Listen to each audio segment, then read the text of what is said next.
So it looks like the prices of video games are skyrocketing, folks. I mean, seriously, look how high some of these first party games are that come out on Xbox and PlayStation. It's like getting to the point where playing a new video game feels like making a down payment on a brand new house or buying a Tesla. And it's not just indie games that are getting this price increase, to be honest. Even the big dogs, again, like I mentioned, the PS5, the Xbox Series X, they're following suit with this, with the first party games especially. It's like they're saying, we have the power and we can charge whatever we want. I mean, pretty much, right? I mean, $70 games a couple years ago before this current gen came out was the rumor, and a lot of people were upset about it, but we are taking it like fucking dirty, disgusting pigs. We're paying this money.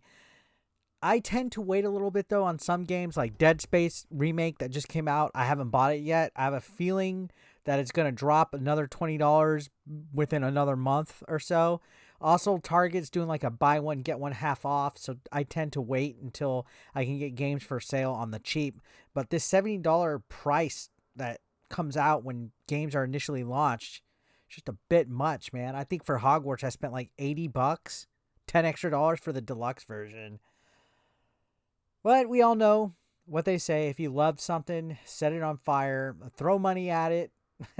Okay, maybe that's not exactly what they say, but that's what it feels like what's happening with video games, especially as a collector these days. I mean, fucking modern is expensive. Retro games is even worse. Like, think about how much it costs to buy a retro game these days, especially for like the Wii U or the GameCube.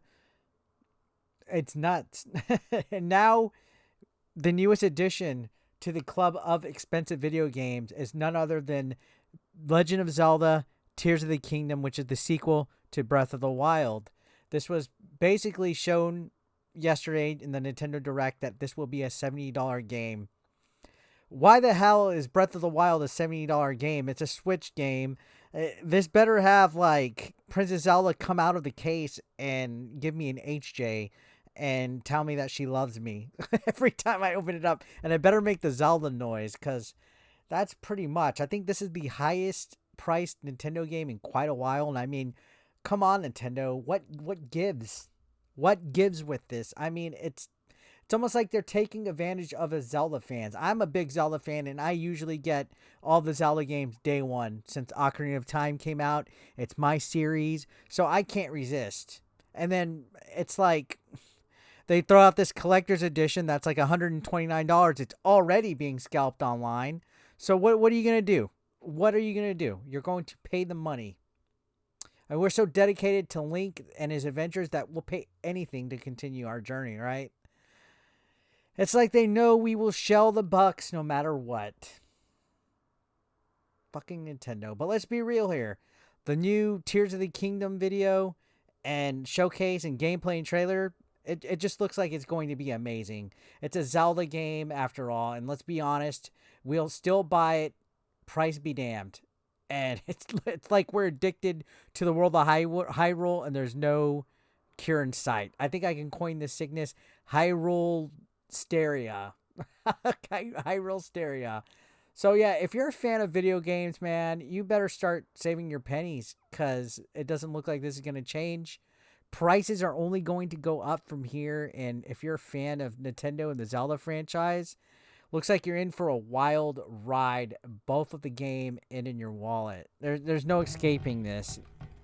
I'm gonna get this game. This is something that I have been wanting to check out for quite some time. But when you look at the pricing trend in current gaming, in the gaming industry, we all know video games aren't cheap. But have you really sat down to think about how much they've increased over the years?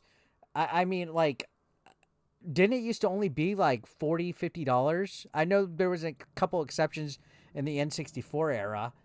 But now it's like you're lucky if you get an indie game for $39.99 that's physical. Sometimes even digital games can be expensive now. Now you're telling me it's $70, and sometimes that's even with the digital. Like, again, I got Hogwarts digitally, and It's outrageous. The price for a game that I don't even physically own. Now, is it inflation?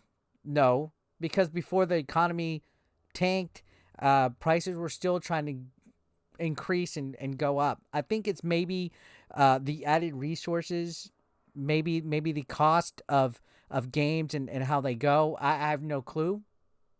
They've gotten longer, more complex.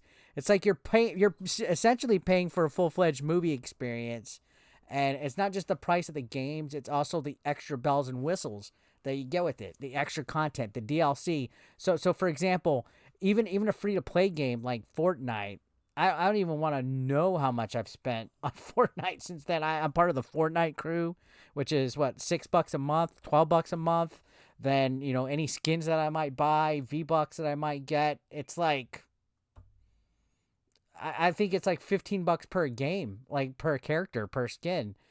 And then, this latest console generation with the PS5 and the Xbox Series X, they took already high game prices, cranked them up to 70, and it's like, hey, we got fancy new next-gen technology. We're going to charge you an arm and a leg for your games. But yeah, with this recent announcement of Breath of the Wild 2 Tears of the Kingdom, it definitely feels like for me that Nintendo's taking advantage of fans' love for the franchise. This is probably their most anticipated game in years. I can't think of like another huge heavy-hitting game for the Switch that wasn't Xenoblade or Animal Crossing that has come out since like Mario Odyssey. So yeah, it's basically Zelda. I don't know. So the ever-increasing price of video games has now reached to the world of Nintendo, and it makes me sad. It's slowly but surely becoming the norm. And, one thing about, like, digital games for consoles is, like, it seems like there's less sales when it comes to digital games, but there's even less sales when it comes to physical games these days. It seems like the cheapest route to go, and I'm trying, my best to not feed the ego of the PC master race, but it seems like Steam definitely has a lot more deals when it comes to having games on the reel and stuff, like real low. I would like to see digital games be a little bit cheaper. Like, you would think that they would just sell a digital game for even $10 less than a physical because there's no actual product. Well, that's in a perfect world, right? Anyways, despite all these issues, these first world gamer problems, we're still going to be here. We're still going to have a controller in our hand, and we're going to get ready to play a brand new Zelda again. It feels like Christmas each and every time. Who needs rent? Who needs food when you got a new game to play? I do appreciate you guys. Thank y'all so much for watching. I'll see you on the next one. Thank you.